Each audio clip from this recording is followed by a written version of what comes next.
Aoba, meus catequizandos! Beleza? Sejam bem-vindos a mais um vídeo do canal do Catequista Joe. Hoje mais um vídeo de catequese e um vídeo especial que a gente vai falar sobre um assunto que tá em alta agora, tá no hype. Mas eu decidi falar, chamar aqui o Ademar e a gente falar sobre esse assunto por conta da quantidade de perguntas que chegaram hoje na minha caixinha. Eu abro caixinha de perguntas todo dia, caso você não me siga no Instagram, segue lá para você me mandar pergunta. E hoje a quantidade de gente que me veio perguntando, Joe, o que, que é esse catecismo do Centro Dom Bosco? O que está acontecendo? Por que está essa treta? Por que estão brigando? Então, chamei aqui meu fiel escudeiro Ademar para a gente falar sobre esses posts que eles fizeram, falar sobre os erros que eles acusaram o catecismo da Igreja Católica de possuir e destrinchar eles, cada um desses apontamentos aqui, e explicar para vocês por que, que eles estão completamente malucos. Mas Ademar, aí faça sua introdução.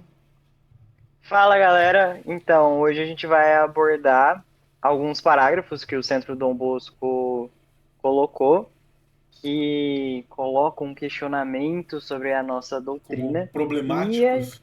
as problemáticas após o Concílio Vaticano II, que houve uma mudança da doutrina, só que a gente vai abordar com análise do catecismo, que na verdade é mais do mesmo e No que na melhor verdade eles sentido estão possível, fazendo né? no melhor sentido possível, que na verdade só uma abordagem distinta, às vezes umas palavras distintas.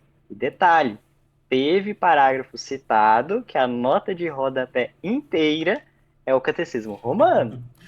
Então a É, gente vai abordar esses uma coisa, parágrafos. antes da gente entrar propriamente nos parágrafos aí problemáticos, eu quero explicar, porque também muita gente que veio me perguntar, as perguntas eram, Joe, o que, que é esse Centro Dom Bosco?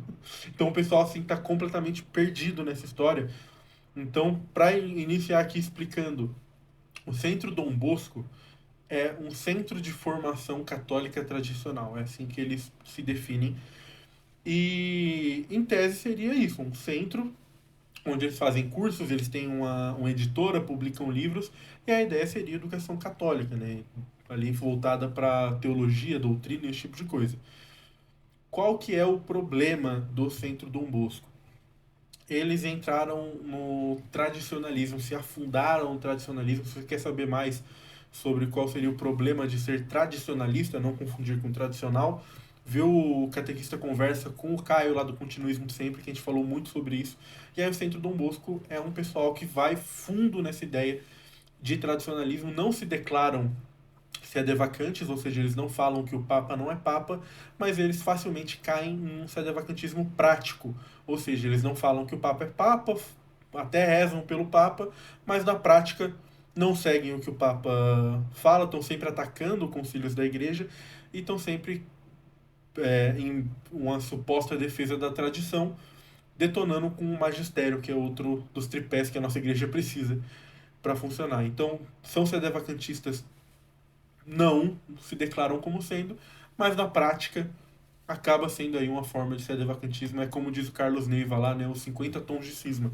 Eles estão ali nesse meio desses 50 tons de cisma. E a questão E mais problemática é essa abordagem do catecismo deles colocarem que a igreja, de forma sistemática, desenvolveu um catecismo que induz a um erro doutrinal, um erro na fé, que ao invés de instruir, prejudica. Isso é muito é problemático, muito porque problemático. doutrina tradicional, a indefectibilidade da igreja. A igreja não vai ensinar um erro de fé que contribua para que a igreja como um todo degrade. O próprio magistério. Eita, parece um barulhão aqui agora no fundo. Mas é realmente preocupante essa situação.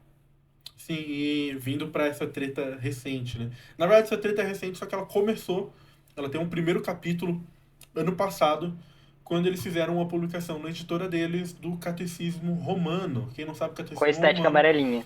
é o catecismo que foi promulgado ali no Concílio de Trento. Uma obra incrível, fenomenal da história da nossa igreja, mas que não é o ensino atual da doutrina, porque afinal de contas, muitas das problemáticas que se tinha que olhar muito naquela época não são olhadas e muitas das coisas que a gente tem que olhar hoje nem sequer existiam naquela época. O catecismo romano, por exemplo, não vai ter nada falando sobre fertilização in vitro, que é uma coisa que hoje tem que ser discutida, porque é algo da realidade moderna que a gente vive. Então, por conta disso, a igreja, ao longo do tempo, vai lançando novos catecismos para ali ir atualizando esse ensino, sempre se mantendo a mesma doutrina, mas atualizando ela para o mundo que a gente vive hoje. Então, hoje a gente tem, né, o catecismo amarelinho, que vocês conhecem bem, e aí eles foram lá e lançaram esse catecismo romano com a capa amarela, o colocaram como nome Catecismo da Igreja Católica, não como Catecismo Romano, e divulgaram ele, venderam ele como o único catecismo que você precisa, o Catecismo Amarelo da Igreja Católica, claramente assim numa intenção de denegrir o catecismo que a gente tem hoje e falar, não, ó, esquece esse catecismo aí e vem para esse catecismo aqui, que esse catecismo é melhor, esse é o ensino que você precisa, você não precisa desse outro. E aí agora, recentemente, eles deram mais um passo a isso e em vez de ficar só nessa sugestão de que o catecismo amarelo é ruim, eles lançaram um livro que é um livro sobre os erros do catecismo da Igreja Católica. Então eles estão lançando um livro de ataque a este catecismo, falando sobre como este catecismo vai tirar as pessoas da fé, vai levar as pessoas para fora da fé da igreja, vai ser prejudicial para a sua fé. Então, eles passaram de não ler esse catecismo porque o catecismo romano é melhor, para este catecismo é herético de alguma forma, este catecismo ensina o erro. Os dois sentidos estão problemáticos. O Sim, o primeiro é primeiro colocar já era ruim, já. um catecismo melhor que o outro, sendo que são constituídos da mesma origem, da fonte magisterial. A questão é, um é mais completo na questão contemporânea, um é mais novo. Isso pode ser abordado. Agora, a posição do fiel católico não é descredibilizar um ou o outro, colocar um em cima do outro. É ter o reconhecimento que este, como é mais contemporâneo, aborda questões contemporâneas. Logo, se for fazer um investimento, que se compre um mais atual. Mas não no sentido de que é uma nova doutrina. A doutrina permanece a mesma. E o ponto mais grave é o que nós estamos vendo agora, essa semana. Ataques diretos ao catecismo, colocando que é uma nova doutrina, uma doutrina herética, que não segue aquela doutrina imutável. E questionando até a santidade dos papas. Vale lembrar Sim. que todas as menções de São João Paulo II se omite a questão de sua santidade, demonstrando essa linha muito preocupante É, que a gente está vendo na Bolha quando eles Católica. citam, é o catecismo que foi pedido por João Paulo II, nunca são. Né? É bom salientar isso, porque assim, às vezes quando a gente está falando, a gente pode, numa conversa, por exemplo, falar, ah, tal coisa foi feita por João Paulo II, e a gente omitiu o São. A gente faz isso, só que quando você está fazendo uma publicação ali de marketing para vender um livro, onde você fala São Pio X, onde você fala, tá usando ali outras pessoas como santo, e quando vai falar de João Paulo II, você fala só como João Paulo II, você está fazendo uma afirmação com isso. Você está Uhum. colocando em dúvida a santidade, né? Colocando novamente aí em dúvida o magistério da igreja pós-conciliar. Então, assim, é extremamente, extremamente problemático tudo isso que eles têm feito. E agora a gente vai passar aqui por é óbvio que se você for pegar o livro, que a gente não leu ainda, não foi publicado, obviamente, é um livro que foi, eu não se lembro agora em qual que língua que ele foi escrito, ele está sendo trazida, né, para aqui para o Brasil por eles. Então eu nunca tive acesso a esse livro, eu não li esse livro, mas esse livro traz algumas objeções que são objeções bem comuns desse movimento tradicionalista. Não é a primeira vez que a gente se depara com elas, até umas aqui a gente vai, principalmente a última, a gente vai trazer bastante fonte externa que mostra já que isso aqui é uma objeção que tem sido discutida já ao longo dessas últimas décadas, né? Não é uma novidade o que eles estão trazendo. Então, mesmo sem a gente ter lido o livro, a gente sabe quais são os pontos, porque a própria divulgação deles coloca esses pontos, cita os parágrafos e fala, olha aqui os erros desses parágrafos. Então, a partir desses parágrafos que eles citaram como, de alguma forma, errados, errôneos, a gente vai trazer aqui a visão católica sobre eles, a gente vai trazer aqui para vocês a explicação da igreja sobre eles, como que a igreja vê, qual foi a intenção com que eles foram escritos, para você não ficar confuso com esse tipo de discurso que eles fazem. Bora começar lá, Demar. Bora então. O primeiro parágrafo que eles utilizaram, na verdade, foi uma parte. A gente vai abordar que já tem um viés só de não colocarem o parágrafo inteiro. É o parágrafo 598, que eles colocaram o seguinte: a Igreja não hesita em imputar aos cristãos a mais grave responsabilidade no suplício de Jesus. Responsabilidade que eles muitas vezes imputaram unicamente aos judeus. Imputar aos cristãos, então eles questionam essa imputabilidade. Então, Ô, Joe, você consegue pegar o parágrafo inteiro? eu vou pegar aqui o parágrafo inteiro, mas antes é bom colocar aqui o que eles estão querendo dizer com isso. Eles estão querendo dizer, olha, agora esta igreja pós-conciliar está passando pano para os judeus e falando que os judeus não têm culpabilidade, a culpa é nossa, não existe culpa nos judeus e tal. Por que que eles fazem isso? Porque dentro do meio tradicionalista é extremamente comum esse discurso antissemita. Quem matou Jesus foram os judeus que mataram Jesus. Quem matou Jesus foi eles. Então, quando o catecismo está trazendo aqui que a culpabilidade é nossa como cristãos e não inteiramente dos judeus, é bom colocar, frisar isso aí. Eles tentam trazer isso para mostrar, tipo, olha só, essa igreja aqui está passando pano para judeus. Mas vamos ler aqui primeiro todo o parágrafo e depois explicar um pouco ele. No magistério de sua fé e no testemunho de seus santos, a Igreja nunca esqueceu que cada pecador, individualmente, é de fato causa e instrumento dos sofrimentos por que passou o Divino Redentor. E aí depois segue aqui, levando em conta que nossos pecados atingem o próprio Cristo. A igreja não hesita em, e aí vem o trecho deles, a igreja não hesita em imputar aos cristãos as responsabilidades mais graves no suplício de Jesus, responsabilidade que com excessiva frequência eles debitaram exclusivamente aos judeus. Então por que a igreja está falando aqui dessa responsabilidade ser nossa? Porque a gente é causa do sofrimento de Cristo. Cristo morreu pelos nossos pecados. Então a causa, a culpa de Cristo ser crucificado é minha. Ele morreu pelos meus pecados. A culpa não é inteiramente, exclusivamente dos judeus. Esse é o ponto. Por que não é exclusivamente? Porque também é dos judeus. Cristo morreu também pelos pecados dos judeus, pelos meus pecados, pelos pecados de toda a humanidade. E esse primeiro trecho aqui, que está falando aqui que a causa é instrumentos de sofrimentos porque passou o Divino Redentor, é nossa culpa. Da onde o catecismo tirou isso? Ele tirou do pé, tava ali, Tadadadã! aqui está citando, citação, Catecismos Romanos. Olha só, então o trecho, isso aqui ó, é uma citação direta, tá? Não é uma interpretação, é uma citação direta. O trecho, no magistério de sua fé e no testemunho de seus santos, a igreja nunca esqueceu que cada pecador é individualmente, de fato, causa e instrumento do sofrimento que passou o Divino Redentor. É uma citação do Catecismo Romano.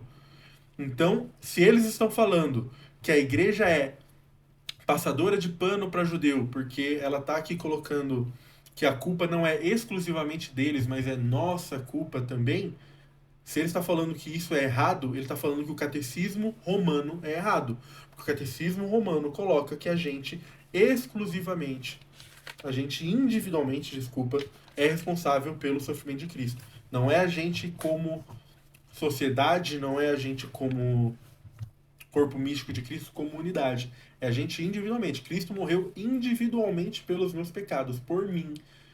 Por todos os vacilos que eu já dei na minha vida, Cristo estava morrendo na cruz. E quem diz isso não é nem o catecismo amarelinho, é o catecismo romano que diz isso. E está sendo trazido aqui, o parágrafo inicia trazendo essa citação e eles convenientemente omitiram na divulgação que eles fazem desse livro novo. Não, e concluindo o parágrafo, eles pegam um trecho claramente do Catecismo Romano, que é a citação 968, que eles vão falar o seguinte, vou até ler aqui para a gente compreender. Evidentemente, são mais gravemente culpados aqueles que frequentemente recaem em pecado.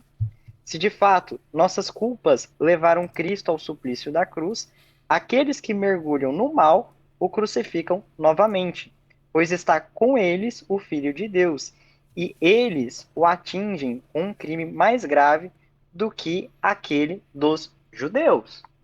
Isso daqui é catecismo romano. E é uma coisa óbvia de se pensar. Se Cristo morreu pelos seus pecados, pelos meus pecados, é ruim que alguém cometa um pecado, e é pior ainda que você cometa um pecado sendo um cristão, porque você tem plena consciência de que ele morreu pelos seus pecados. Então é ainda pior pra gente. É ainda pior pra gente. E quem fala isso novamente? Catecismo É a Romano. prática do pecado mortal consciente. É a maior gravidade diante dos nossos atos. Né? Então a gente já começa aqui já com eles omitindo justamente a parte do parágrafo que vem diretamente do Catecismo Romano, né? Mostrando que esse ensino da igreja aqui não é exclusividade, né, do moderna, não é uma coisa do concílio. E como a gente falou aqui da questão de ser algo mais pensado pros tempos que a gente vive. Por que, que a igreja teve essa necessidade, enxergou essa necessidade de se falar, olha, tem muita gente que está atribuindo essa culpa exclusivamente aos judeus e a gente não pode ter esse entendimento. Por que, que a igreja traz isso? Pô, isso aqui foi escrito pós Segunda Guerra Mundial, a gente acabou de passar pelo Holocausto, Um trauma um do mundo trauma inteiro. no mundo inteiro gigantesco. Então a igreja está vindo aqui falando, olha, gente, você não pode culpar o judeu e falar que o judeu tem que morrer e falar que é justificado o que aconteceu lá na Alemanha. Vocês sabem muito bem. Vocês não podem colocar como justificado pelo fato de que foram os judeus que mataram Cristo. Porque quem matou Cristo não foi os judeus, foi o pecado da humanidade, foi o meu pecado e o seu pecado. É porque esse foi um discurso muito Muito, difundido na muito, linha muito. ideológica que propagou o antissemitismo. Ah, os acontecimentos da Segunda Guerra Mundial foi uma consequência daquela Eles questão de que mereciam. existe. Então, justamente, é muito problemático. E a igreja, de forma correta, aborda e resgata esse ensino. Porque não é que a igreja, depois da Segunda Guerra Mundial, viu a dignidade dos judeus. Não, sempre viu. O próprio São Pio X abordava também essa questão, a ponto de tecer crítica em alguns cristãos sobre o comportamento. A gente precisa diferenciar a dignidade do judeu, a questão do judeu com o sionismo, que às vezes as pessoas misturam, o que é muito problemático. Vamos para o próximo parágrafo? Vamos pro próximo. Então vamos lá. O outro parágrafo que foi abordado pelo Centro Dom Bosco nessa promoção desse livro é o parágrafo 819. E, novamente, somente um trecho. Existem, fora das fronteiras visíveis da Igreja Católica, muitos elementos de santificação e de verdade. E aí eles questionam: elementos de santificação fora da Igreja Católica? Como isso é possível?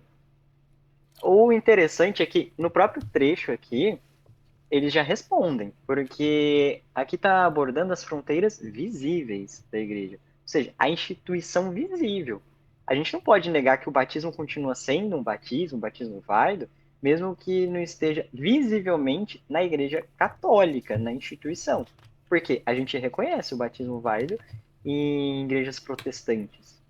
Então, por si só, demonstra que um simples exercício de boa vontade já responderia essa questão. Como bem disse, né, o padre José Eduardo, né, hoje ele fez um post falando sobre essa polêmica. Ele falou que, para além da hermenêutica da continuidade ou hermenêutica da ruptura, eles praticam uma hermenêutica da pirraça, né?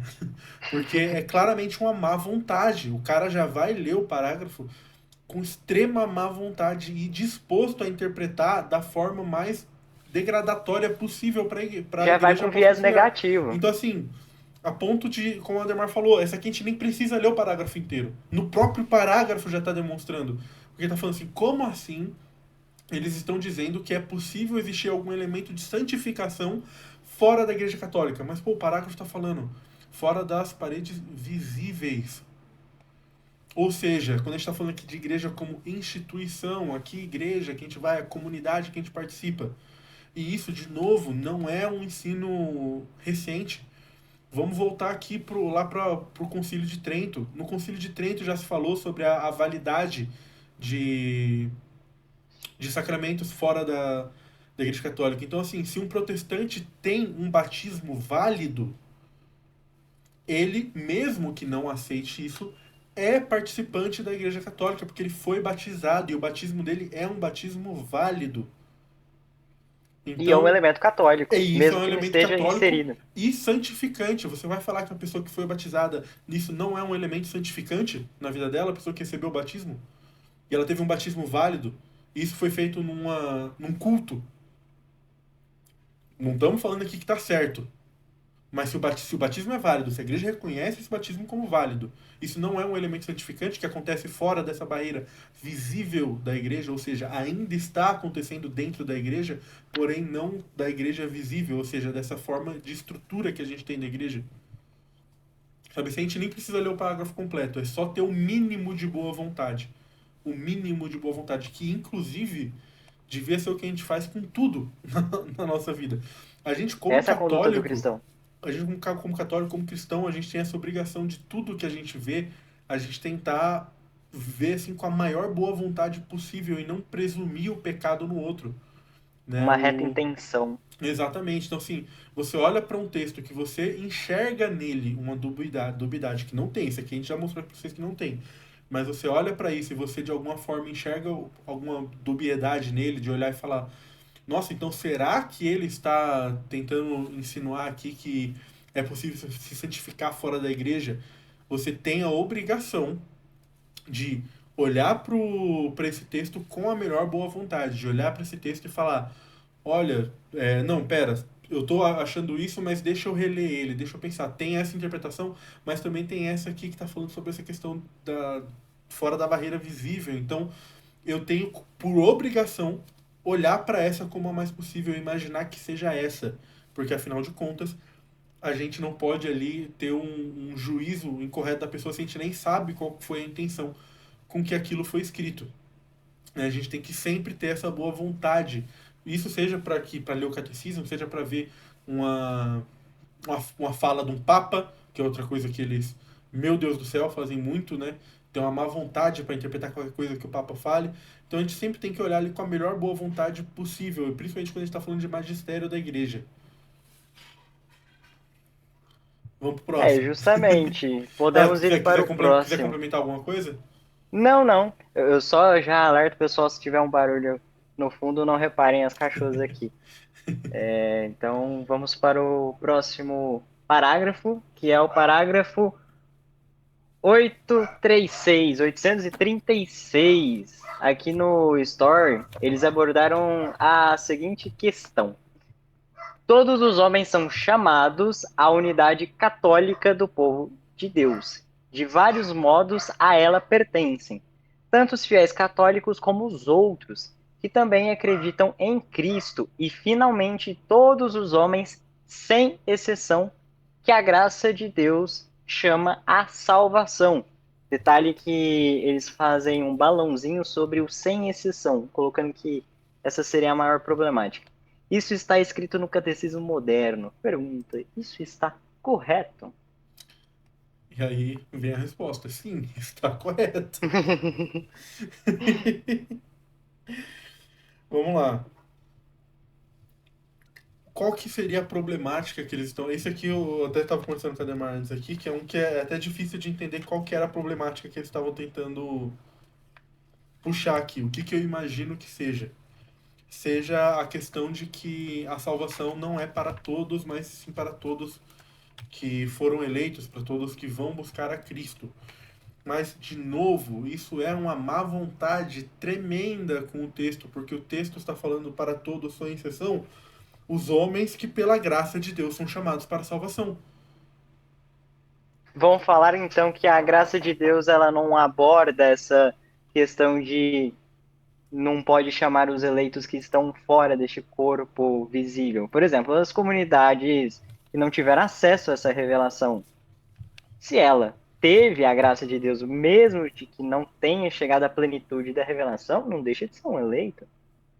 Então, é nessa compreensão. A questão de todos os homens, sem exceção, é aqueles que são contemplados com a graça de Deus. Porque, de novo, ele tava, aí a gente já vai para uma questão de de língua portuguesa, né? Não é nem questão assim, de doutrina ou teologia.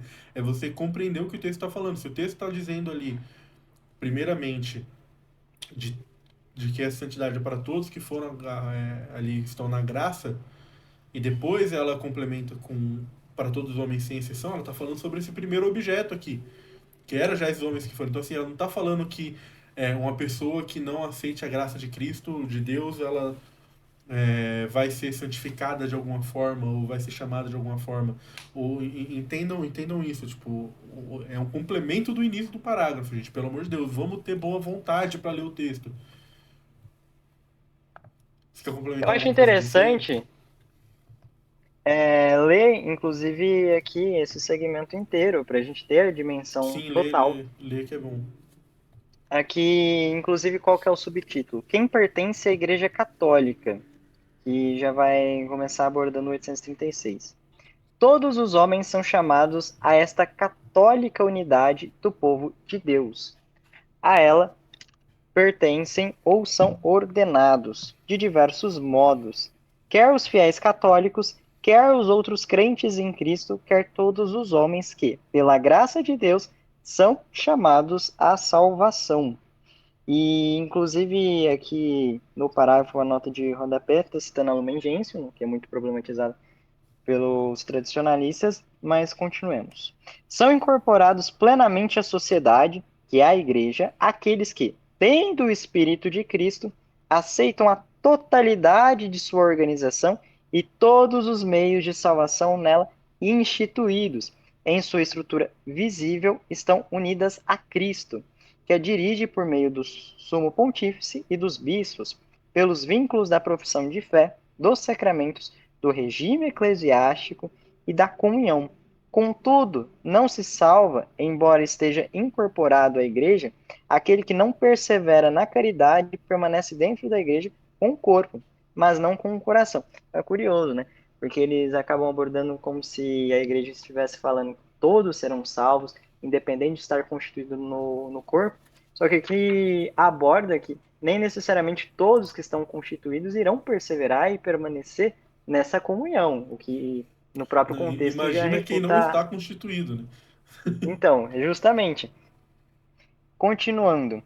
Por muitos motivos, a igreja sabe-se ligada aos batizados, que são designados com nome cristão, mas não professam na íntegra a fé ou não guardam a unidade da comunhão sobre o sucessor de Pedro. Aqueles que creem em Cristo e foram devidamente batizados estão constituídos em certa comunhão, embora não perfeita, com a Igreja Católica. Com as igrejas ortodoxas, esta comunhão é tão profunda que falta bem pouco para que ela atinja a plenitude que autoriza a celebração comum da Eucaristia do Senhor. E aí a gente vai abordar o próximo parágrafo também, se quiser a gente pode emendar, porque eles são da mesma realidade, né? Que é o Que é dos o muçulmanos. 841 dos muçulmanos. Boa, coloca Porque, como eles colocaram lá e aí depois uhum, a gente vai ler o porque parágrafo aqui e depois ler um outro parágrafo aqui também. que é no mesmo segmento, que é o 841. O desígnio de salvação envolve igualmente os que reconhecem o Criador, entre os quais, em primeiro lugar, os muçulmanos, que, declarando guardar a fé de Abraão conosco, adoram o Deus único e misericordioso, que há de julgar os homens no último dia. Esse foi o parágrafo que eles pegaram, que é o 841, Né? E a e problemática deles, acho que essa aqui tá óbvia, né? é, A uhum, problemática ali levantada por eles é como assim você tem a igreja aqui falando que os muçulmanos adoram o mesmo Deus que a gente.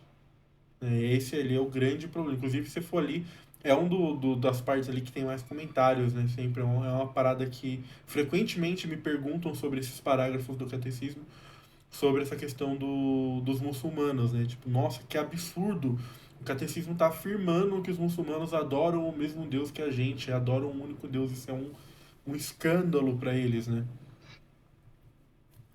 e curioso que até na parte que eles colocam, tem uma condição aqui explícita, declarando guardar a fé de Abraão. Não é só, obviamente, não é a fé correta, no seu pleno entendimento. mas tem esta fonte do único Deus, de um Deus que tem na fonte da revelação, mesmo que não perfeita. Da mesma forma, os judeus possuem essa condição. Então é necessário a gente compreender.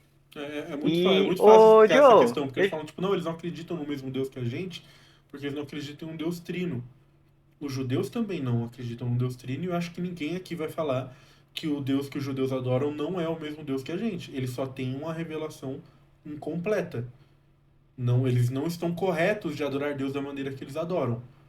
Mas é o mesmo Deus que a gente adora. E, gente, deixa eu contar um segredo para vocês. O islamismo também é uma religião abraâmica.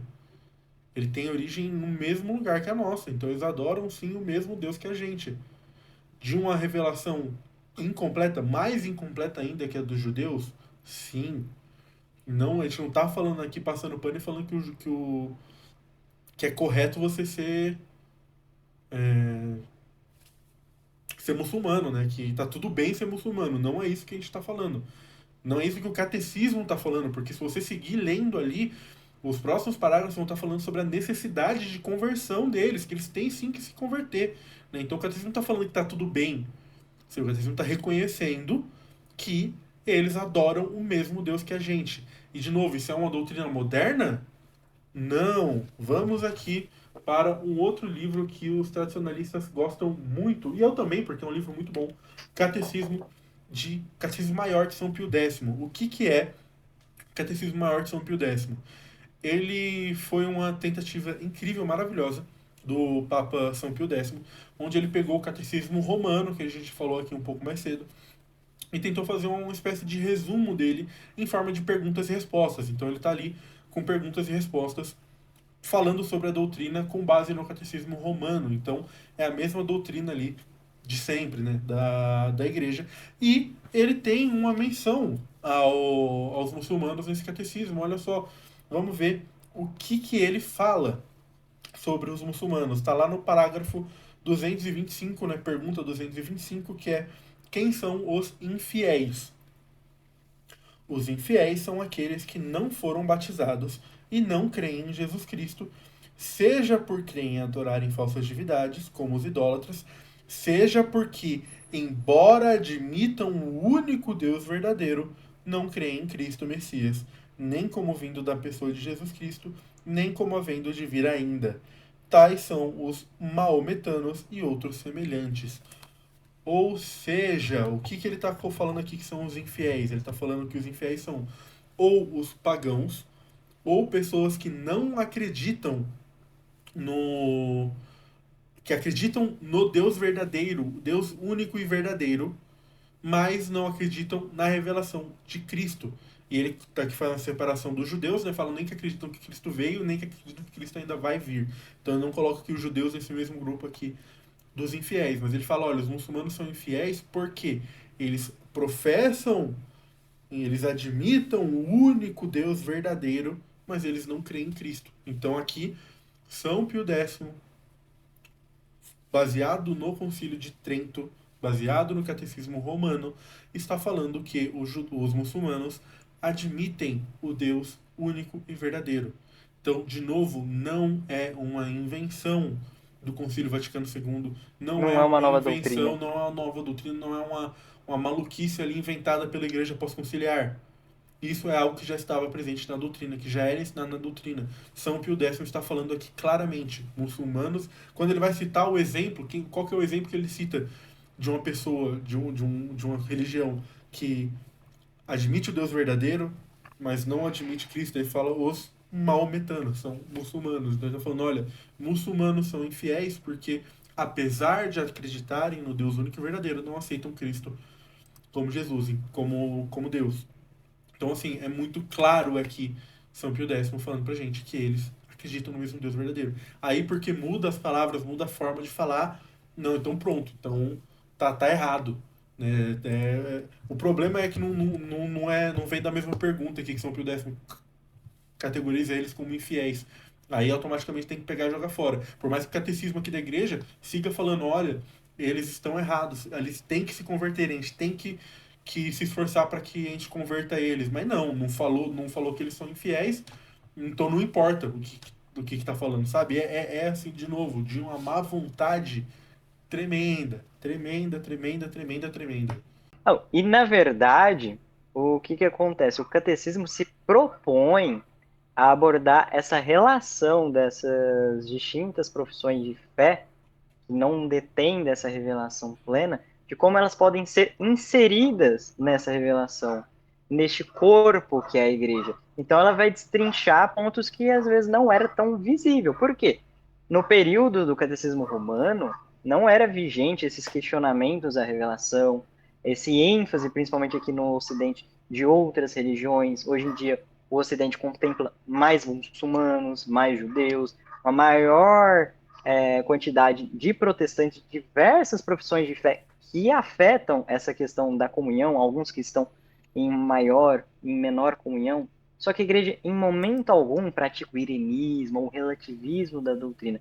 Persevera, inclusive nesses trechos seguintes, de que há uma só igreja, há um só corpo. E que aqueles elementos que constituem a possibilidade desses não católicos de estarem neste corpo são elementos de fonte católica. Então, é necessário ter essa compreensão. E eu acho interessante, antes da gente tirar essa parte dos parágrafos, a gente finalizar, chegar até o fora da igreja numa salvação, porque a gente traz o sentido pleno. A gente tinha parado no 839, a igreja e os não cristãos. Os que ainda não receberam o Evangelho também se ordenam por diversos modos ao povo de Deus. A relação da igreja com o povo hebreu, a igreja, povo de Deus na nova aliança, descobre, ao investigar seu próprio mistério, seus vínculos com o povo hebreu. E é necessário analisar, né? Ali aborda primeiro os judeus, o povo hebreu, depois os muçulmanos, depois vai abordar as religiões pagãs. Então, nota-se que aqui a abordagem da plena comunhão. Por quê? É crítico e problemático colocar que os judeus não adoram o verdadeiro Deus, porque Deus, na antiga aliança, se revela ao povo hebreu. Então, a gente coloca em questionamento se, ao questionar se os judeus e, consequentemente, também os muçulmanos adoram o verdadeiro e único Deus, porque a fonte é a fonte da revelação na antiga aliança. Então é necessário compreender. Se a gente questiona a possibilidade, a realidade de que os judeus e os muçulmanos adoram o único e verdadeiro Deus, a gente questiona a fonte. E essa fonte é abraâmica. É a fonte que foi revelada a partir de Abraão e os demais profetas sobre aquele Deus. E este é o nosso Deus. O A importante questão é que nós aqui temos o pleno salientar entendimento que a gente sobre não ele. está colocando aqui judeu e muçulmano em pé de igualdade. Não são. Os judeus são o povo eleito ali no Antigo Testamento. Eles têm uma revelação, eles têm um contato com a verdade muito maior do que os muçulmanos tiveram posteriormente. Mas não deixa de ser verdadeiro o que os muçulmanos têm em uma pequena parte. Qual que é a pequena parte que eles têm correta? Eles são a religião abraâmica que adora um Deus único. É isso. É ínfima, mas não deixa de ser uma verdade. Não A deixa de gente ser não uma verdade. pode negar essa verdade ou fazer pouco caso, negligenciar, porque a gente coloca em xeque a verdade. Exatamente. Então Então é a gente isso que reconhece o essa catecismo verdade aborda. e traz a necessidade de conversão deles, assim como traz a necessidade de conversão dos judeus. Né? Mas isso não é nenhuma forma de heresia você querer falar que eles adoram o mesmo Deus, porque, de novo, isso sempre foi ensinado. O Catecismo de São Pio X está colocando aqui que eles adoram um Deus único verdadeiro. Sim, sim. Né? Agora eu vou tentar destrinchar de uma forma mais direta e qualquer coisa você me interrompe. Sim, sim. É ao povo hebreu que pertence a adoção como filhos, a glória, as alianças, as leis, o culto, as promessas e também os patriarcas. Deles é que descende quanto à carne o Cristo que está acima de tudo. Deus bendito para sempre, pois os dons e a vocação de Deus são irrevogáveis. Ainda mais quando se considera o futuro, o povo de Deus da antiga aliança e o novo povo de Deus tendem para fins análogos à espera da vinda ou da volta do Messias. No entanto, se espera do lado dos cristãos a volta do Messias morto e ressuscitado, reconhecido como Senhor e Filho de Deus, e do lado dos hebreus, a vinda do Messias, cujos traços permanecem encobertos no fim dos tempos. Espera acompanhada do drama da ignorância ou do desconhecimento de Cristo Jesus. As relações da Igreja com os muçulmanos, o plano de salvação abrange também aqueles que reconhecem o Criador, entre eles, em primeiro lugar, os muçulmanos, que, professando ter a fé de Abraão, adoram conosco Deus único, misericordioso, juiz dos homens no último dia. O vínculo da Igreja com as religiões não cristãs é primeiro da origem e do fim comum do gênero humano. Com efeito, todos os povos constituem uma só comunidade, têm uma só origem, visto que Deus fez todo o gênero humano habitar a face da terra. Tem igualmente um único fim comum: Deus, cuja providência, o testemunho de bondade e o desejo de salvação abrangem a todos, até os eleitos se reunirem na cidade santa. A Igreja reconhece nas outras religiões a busca, ainda nas sombras e sobre imagens, do Deus desconhecido, mas próximo, pois é Ele quem dá a todos vida, respiração e tudo mais, e quer que todos os homens sejam salvos. Assim, a Igreja considera tudo o que pode haver de bom e de verdadeiro nas religiões como uma preparação evangélica dada por aquele que ilumina todo homem para que finalmente tenham a vida. Em seu comportamento religioso, porém, os homens mostram também limitações e erros que desfiguram neles a imagem de Deus. Muitas vezes os homens, enganados pelo maligno, enganaram-se em seus pensamentos e trocaram a verdade de Deus pela mentira, servindo a criatura mais que ao Criador, ou vivendo e morrendo sem Deus neste mundo, se expõem ao extremo desespero. Para reunir novamente todos os seus filhos, que o pecado dispersou e desragou o Pai, quis convocar a humanidade na igreja de seu Filho. A igreja é o lugar em que a humanidade deve reencontrar sua unidade e sua salvação. Ela é o mundo reconciliado. Ela é esse navio que navega bem neste mundo ao sopro do Espírito Santo, com as velas da cruz do Senhor plenamente desfraldadas. Segundo outra imagem, estimada pelos padres da igreja, ela é figurada pela Arca de Noé, a única que salva do dilúvio. Aí o próximo subtítulo é: Fora da Igreja Católica não há salvação. Como entender essa afirmação com frequência repetida pelos padres da igreja? Formulada de maneira positiva, ela significa que toda salvação vem de Cristo cabeça por meio da igreja, que é o seu corpo. Então, que já acaba diante desses questionamentos, né? Apoiado na Sagrada Escritura e na Sagrada Tradição, o concílio ensina que esta igreja peregrina é necessária para a salvação. O único mediador e caminho da salvação é Cristo, que se torna presente para nós em seu corpo, que é a igreja. Ele, porém, indicando expressamente a necessidade da fé e do batismo, ao mesmo tempo confirmou a necessidade da igreja, na qual os homens entram pelo batismo, vão por uma porta. Por isso não podem se salvar aqueles que, sabendo que a Igreja Católica foi fundada por Deus, por meio de Jesus Cristo como instituição necessária, apesar disso, não quiserem nela entrar ou nela perseverar. Esta afirmação não visa aqueles que, sem culpa, desconhecem Cristo e sua igreja. Aqueles, portanto, que sem culpa ignoram o evangelho de Cristo e sua igreja, mas buscam a Deus com coração sincero e tentam, sob o influxo da graça, cumprir por obras a sua vontade conhecida por meio do dítame da consciência, podem conseguir a salvação eterna. Deus pode, por caminhos dele conhecidos, levar à fé todos os homens que, sem culpa própria, ignoram o evangelho, pois sem a fé é impossível agradar-lhe.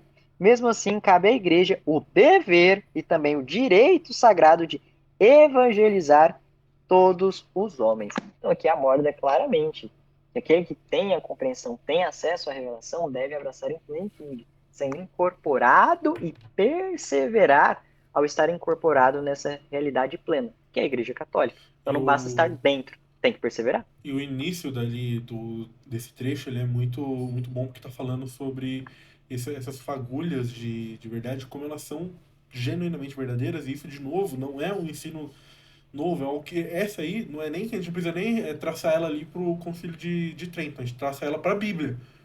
Paulo Uhum. fala sobre isso. Quando Paulo vai pregar na Grécia, o que que ele fala? Pega ali o monumento ao Deus desconhecido Desconhecido. e fala: Este Deus que vocês estavam adorando é aqui, é Jesus.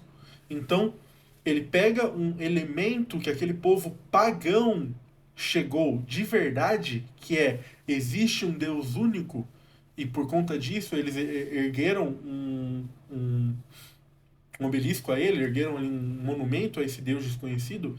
E de novo, ó, isso aqui a gente não está falando de povo judeu, a gente tá falando de povo que não que teve zero acesso à revelação. Então eles não tiveram nada, era um povo que até um dia atrás ali estava adorando Zeus. E aí esse povo chegou nessa conclusão de que existe ali, através da filosofia, chegou nessa conclusão de que existe um único Deus e tinha um monumento para esse único Deus que eles não conheciam. E aí Paulo fala: olha, vocês acertaram, realmente existe um Deus e agora eu vou mostrar a revelação para você. Então ele reconhece naquela cultura pagã uma pequena fagulha de verdade, uma pequena fagulha de Deus. E olha, eles reconheceram que existe um Deus único e a partir disso ele apresenta a revelação que é o Cristo. Então a gente reconhece que fora da Igreja Católica, em culturas, que eles conseguem chegar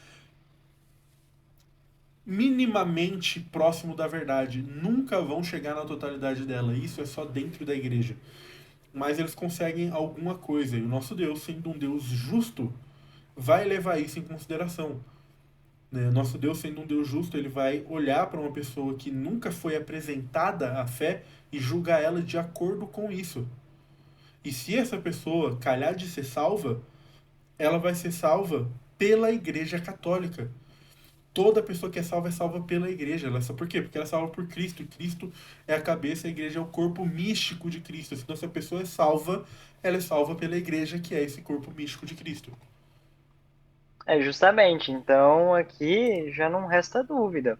O catecismo ele é tão bem estruturado, não à toa foi feito pelo grande teólogo moderno, mas não no sentido pejorativo, Joseph Ratzinger, que inclusive é uma audácia questionar essa estrutura, que ele elenca primeiro aquela relação com a igreja e finaliza falando que todos esses que estão em comunhão imperfeita, tendo a consciência da necessidade dessa comunhão perfeita, devem, senão serão condenados.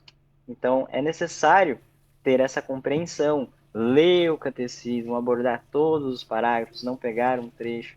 Isso acaba sendo um viés, não diria nem tanto protestante, mas do evangelistão no geral, porque às vezes tem grandes protestantes sérios que não abordam nessa visão. Mas Falando de realmente é um. protestante, tem uma palavrinha aí que Tem. parece que um teólogo protestante Nossa, essa aí. ajudou. Esse aqui agora é o último que a gente vai entrar. Só é da última afirmação que eles fizeram. E eu acho que é a mais complexa de se explicar. Que é a questão do subsist in. Ou subsiste em, né, no nosso bom português. Coloca aí o trecho, depois a gente vai para a questão do protestante e depois explica o parágrafo, Ademar. Mas coloca aí o trecho que ele. Esse aí foi um outro post que eles fizeram, falando sobre essa participação de um protestante nesse parágrafo, né? Então eles têm o. Eles abordaram, só um momento que eu estou pegando aqui, Uhum. eles abordaram que um teólogo protestante ele agiu de uma influência direta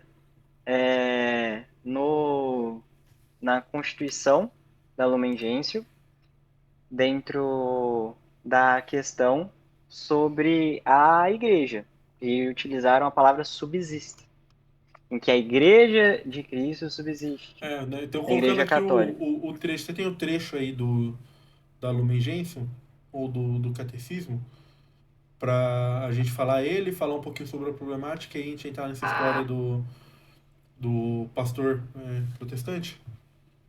Podemos pegar aqui. Você quer que eu pegue o Lumen Gentium? Pode ser o Lumen Gentium ou o Catecismo, que nos dois tá esse termo de subsiste. Você sabe qual que é o parágrafo do catecismo aqui que eu abordo? Não. Eu achei que eu tinha separado ele aqui. Tô com um monte de coisa marcada no meu catecismo e depois eu vi Eu que eu também não não separei separei ele. essa Eu não... parte.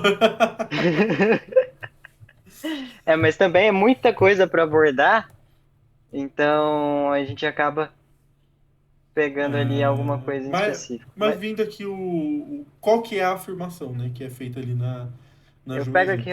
Ah, rapidinho, você mas pode ir pega? abordando aí. Ele fala que a igreja católica, eu não lembro agora qual que é a ordem. Você fala que a igreja subside na igreja católica ou a igreja de Cristo ou a inversa? Eu realmente não lembro qual que é a ordem que é colocada na Lumen Gentium. Se a igreja católica subside na igreja de Cristo ou a igreja de Cristo. Não, acho que a igreja católica subside na igreja de Cristo. Tenho quase certeza que é isso. Eu acredito que seja essa também a compreensão. A Igreja Católica, a Igreja de Cristo subsiste na Igreja Católica, no caso. Tá. A igreja de Cristo subside na igreja católica. Eles trazem isso como uma problemática muito grande. Isso aí realmente é uma questão que é debatida há décadas, esse termo, né, subsídio. E qual que é a afirmação desses grupos tradicionalistas? Qual que seria o erro apontado por eles? Seria uma forma de diminuir a igreja. Eles acham que esse subsídio é no sentido de estar lá também, é uma pequena parte de, né? Seria mais nesse sentido. Então, assim, não é que a igreja católica é a igreja de Cristo, é que a igreja católica faz uma pequena parte ali e tem outras coisas fora da igreja católica que fazem parte também. É meio que esse sentido que eles tentam implicar nesse O subsídio. trecho aqui, ó. A única Igreja de Cristo, constituída e organizada neste mundo como sociedade, subsiste ou seja, subsiste na Igreja Católica, governada pelo sucessor de Pedro e pelos bispos em união com ele. Então Esse seria o trecho o problematizado. trecho é problemático porque ele está falando, essa igreja única de Cristo, uma parte dela é a igreja católica e pode existir mais, e esse seria a problemática.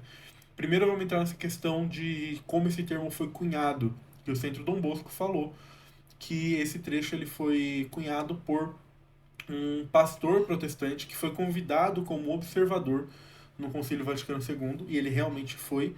E aí eles trouxeram uma fake news que aqui, né, sendo honesto com o Centro Dom Bosco, não é nem não dá nem para falar que tem tanto culpa deles, poderiam ter feito uma pesquisa melhor, mas esse pastor realmente afirmou que ele foi a pessoa que cunhou esse termo e sugeriu esse termo pro Joseph Ratzinger, e ele inseriu ali na Lumen Gentium, como se o Joseph Ratzinger, que já era um teólogo, tivesse tanto poder assim para ele escrever diretamente a Lumen Gentium, né?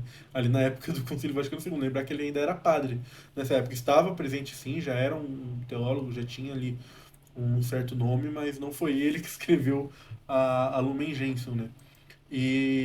Mas ele fala que ele teria sugerido isso, e aí, por conta dessa sugestão dele, foi colocado ali dentro da Lumen Gentium esse termo para descrever a relação da Igreja Católica. Primeiro, de novo, né? Tô dando aqui esse benefício da dúvida para o São Dom Bosco. Realmente não foi. Realmente é verdade que esse pastor falou isso. Mas o que ele falou não é verdade.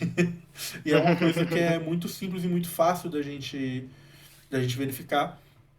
Existe um artigo só sobre isso, né? Como que é o nome do artigo, Ademar? Cara, pegar aqui, né? Só um momento. Vou pegar aqui na nossa conversa. É porque aqui eu tô só com o nome da autora. É Ah, um. É pegar aqui. um artigo, é uma historiadora que escreveu, é, Aqui, ó. chama Alexandra von Telfenbach. Telferbach. Telferbach. Telferbach. Chama Ela, que ha proposto per primo il subsist in. ou É seja, o quem que foi o está primeiro proposto. que propôs o termo subsistir? Eu tô colocando aqui embaixo, tem o link pro artigo. Tá em italiano, mas dá para você ter uma noção ali, né? O italiano é uma língua próxima. Você não vai conseguir Língua latina. entender tudo que está escrito ali, mas você consegue ver em linhas gerais o que ela está falando. E ela cita muito nesse artigo aqui, é um artigo curto, 20 páginas. Ela cita muito esse pastor, né? nessa citação aqui ao pastor, ela cita justamente o mesmo trecho que o Centro Dom Bosco colocou lá, né? Que ele fala lá assim, fui eu que cunhei e tal. O mesmo trecho ela está citando aqui. E ela dá o contexto, né? Isso aí foi uma carta que ele escreveu para uma. Eu não sei se agora se era uma revista ou um jornal, falando sobre isso e falando que eles podiam publicar que ele foi a pessoa que cunhou esse termo. Só que isso ele falou já no ano 2000, ou seja, 40 anos quase ali depois da participação dele no Concílio Vaticano II. Né? E aí também dando o benefício da dúvida a esse pastor, eu vou falar aqui que ele não é um mentiroso e ele se confundiu aqui ali e achou que ele foi a pessoa que cunhou esse termo, quando a gente consegue provar facilmente que ele não foi a primeira pessoa a discutir esse termo e falar sobre esse termo sendo utilizado, nem dentro do próprio Concílio Vaticano II. Por quê? Porque a gente sabe como foi a participação dele. A participação dele foi na quarta e quinta, Terceira e né? quarta sessão. É Terceira, quarta e quinta, quarta e quinta. quarta e quinta sessão do Concílio Vaticano II. Então, ali já mais do meio para o final do Concílio Vaticano II, entre o ano de 64 e 65, que ele participou ali como observador do Concílio Vaticano II, e a gente tem registros desse termo sendo discutido ali, inclusive em gravação de voz, né, pelo Sebastian Tromp, que foi o escritor da encíclica, como que é? Mystici Corpus Ele. Christi, promulgada Isso, o corpo místico de Cristo, de Pio XII. Por Pio XII. Né? Então, ele, em 26 de novembro, a gente tem gravação disso, em 26 de novembro de 63, já falando desse termo, né? Subsiste em, nesse contexto de falar da igreja. No próprio Então, conselho. dentro do próprio concílio, ali mais de um ano antes da participação desse pastor protestante, que de novo era um observador, já tinha ali já tem um registro desse termo sendo discutido nesse contexto já de se colocar.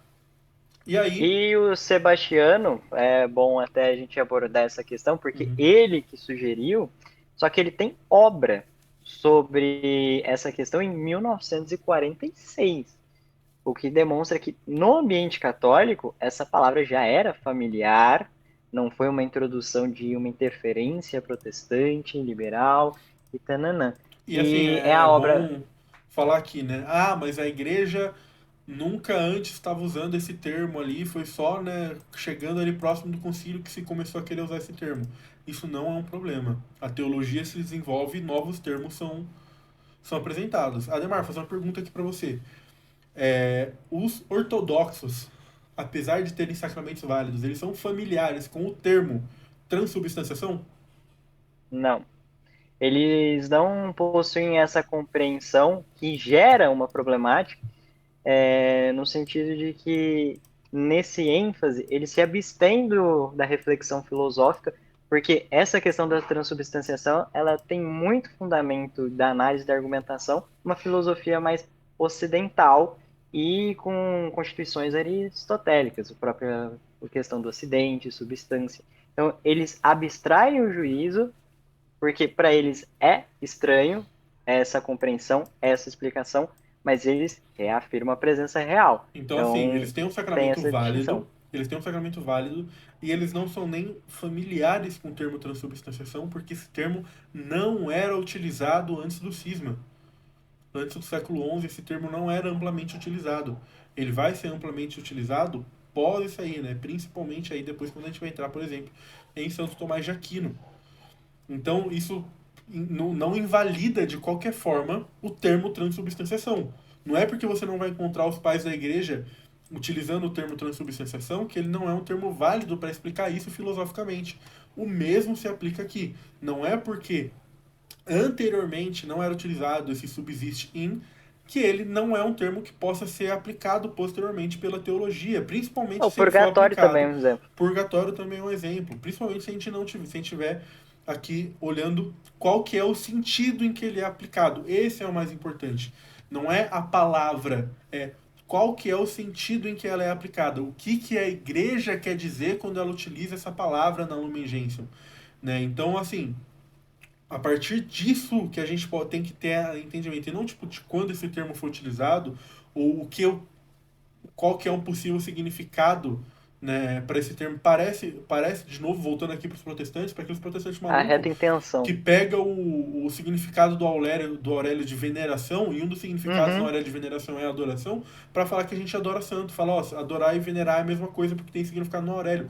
Não interessa, interessa o contexto que está utilizado e a intenção que está sendo utilizado esse termo. Qual que é? E isso aí, a gente tem o próprio magistério interpretando isso e mostrando pra gente qual que é a intenção que isso é utilizada.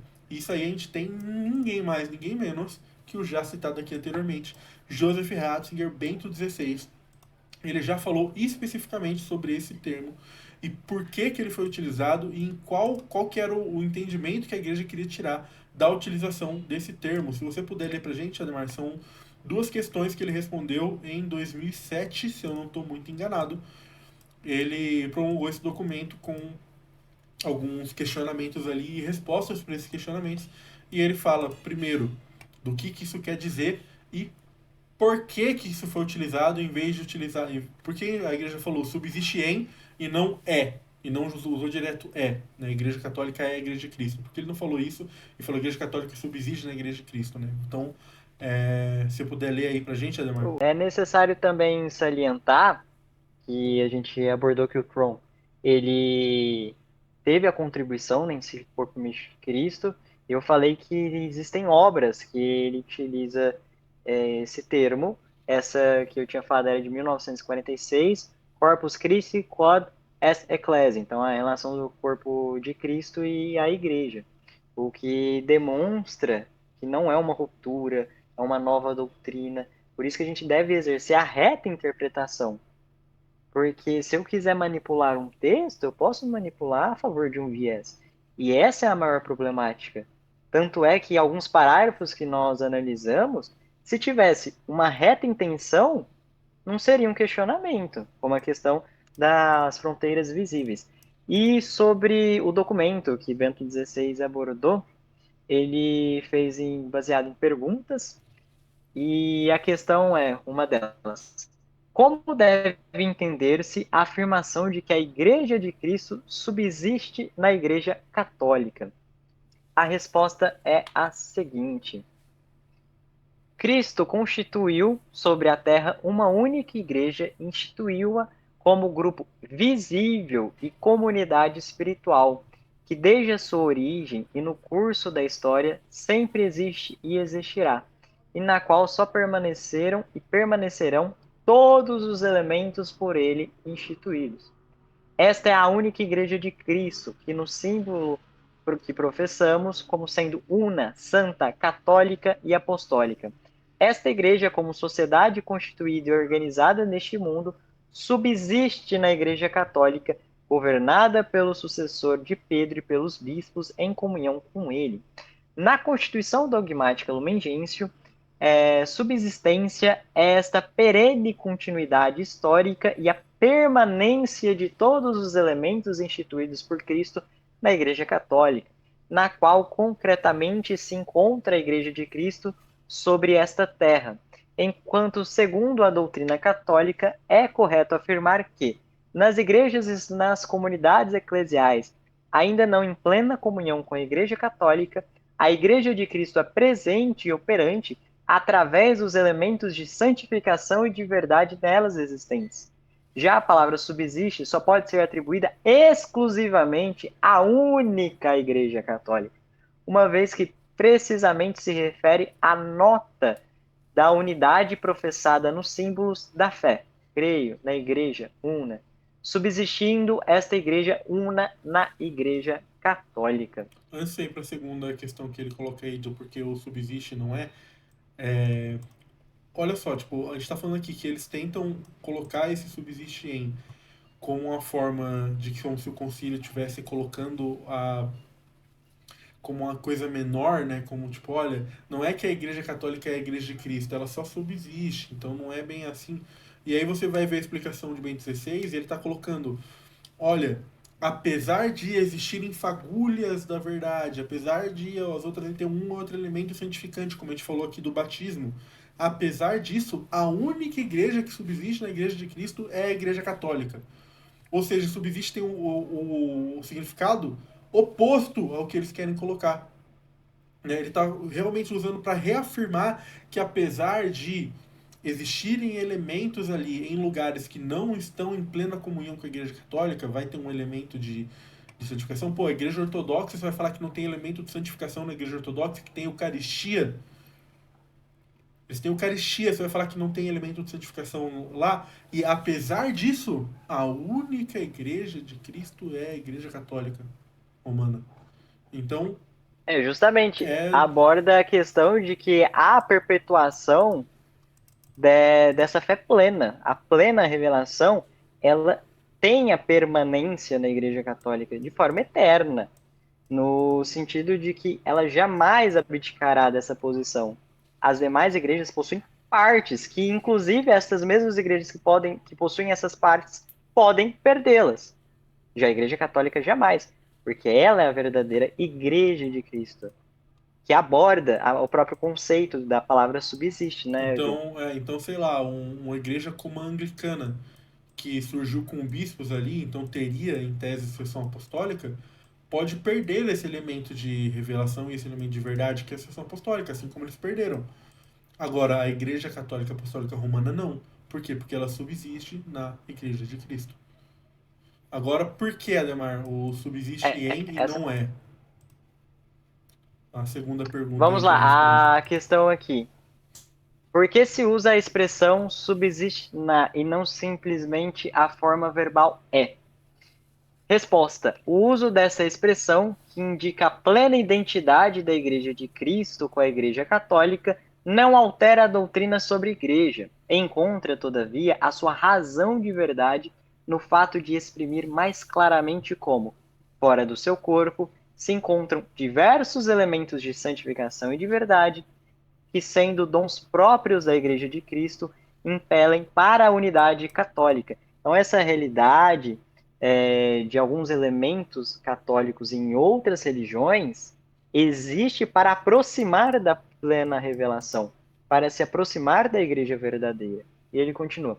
Por isso, as próprias igrejas e comunidades separadas, embora pensemos que têm faltas, não se pode dizer que não tenham peso, ou sejam vazias de significado no mistério da salvação, já que o Espírito não se recusa a servir-se delas como de instrumento de salvação, cujo valor deriva da mesma plenitude da graça e da verdade que foi confiada à Igreja Católica. Então, é essa a reta compreensão da utilização da palavra subsiste. É sempre importante isso. Quando a gente está tentando entender uma explicação sobre o magistério, o que, que o magistério falou sobre isso? Então, assim, se você tem alguma dúvida sobre a utilização do termo subsiste em, procura ver se o magistério já falou sobre a utilização desse termo. E ele já falou e explicou. Para você ainda ter a audácia de falar que ele está querendo dizer uma coisa diametralmente oposta ao que ele quer dizer e colocar isso como um perigo para a fé. Perigo para a fé é a pessoa não ir atrás de uma explicação quando ela está com dúvida. Isso é um perigo para a fé. Pessoal, fazer um disclaimer aqui que deu uma travadinha e estava na explicação, então, retomando, houveram condenações do próprio magistério a teólogos que usurparam da palavra subsiste num sentido de relativismo. Dentre eles foi o Leonardo Boff, Sim, essa que primeira teve uma parte aí represália não. do magistério. Primeira parte aí tava gravando ainda, né? Mas complementando sobre a questão do Boff, ele é uma pessoa que justamente tem o mesmo entendimento que o pessoal ali do Centro Dom Bosco implica que esse termo tem. Então os dois concordam, né? Um concorda e acha bom e o outro concorda e acha ruim que o termo teria aquele significado. E quando o Boff falou, olha só que bom que este termo é utilizado nesse contexto com esse significado, ele foi condenado pela igreja. A igreja falou, isso está errado, não é esse o entendimento que tem que ter desse termo, né? Então, é óbvio que esse não é o termo, a forma correta de se entender esse termo. Ah, Joe, mas o texto é dúbio. Não, dúbio é a sua fuça que tenta. A pessoa que ela é desonesta, ela consegue relativizar absolutamente qualquer coisa, ela consegue entender errado absolutamente qualquer coisa. A gente não pode usar isso como parâmetro. Não é porque é possível você ter uma interpretação incorreta que o texto é ruim e dúbio. Não. O texto não é ruim e dúbio. Se você ler aqui, o que a gente leu aqui, você tem que se esforçar para entender ele de forma errada. Se você ler as explicações que o Bento XVI deu, você tem que se esforçar para para entender aquilo de forma errada, sabe? Então a gente não pode.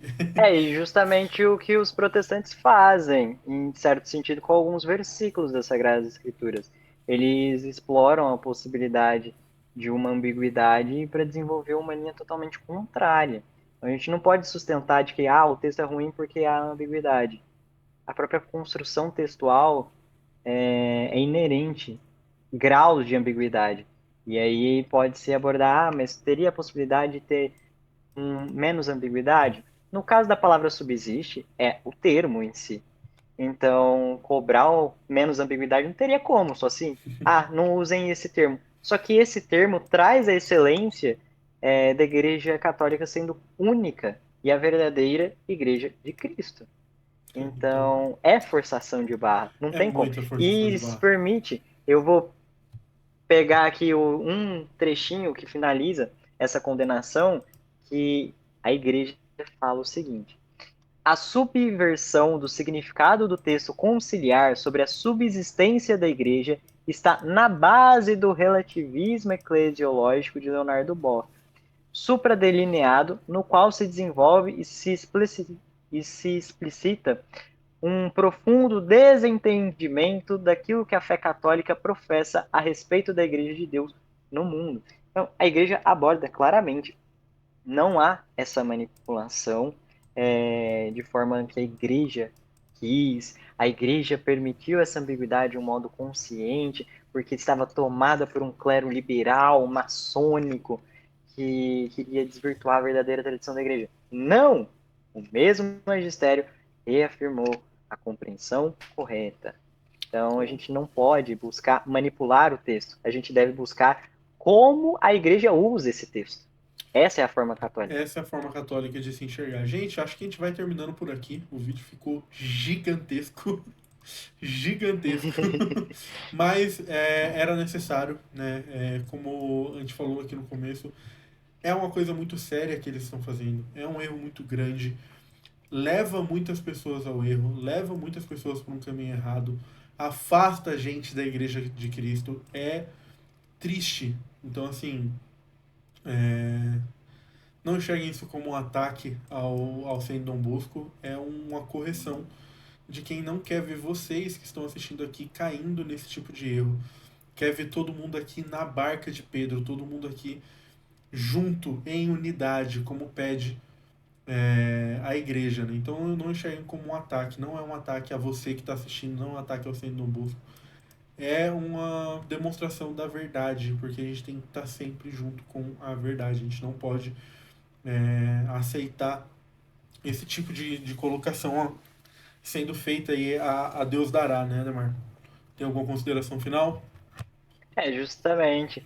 A consideração final é a recomendação que a gente deixa por aqui, que sempre tenham a reta intenção, visando a reta interpretação da igreja. Você não pode se utilizar dos escritos da igreja da forma que a igreja não os utiliza. Seria condenado se essas acusações se sustentassem no próprio magistério e não simplesmente da manipulação de um texto. Só que o que a gente repara é justamente a manipulação.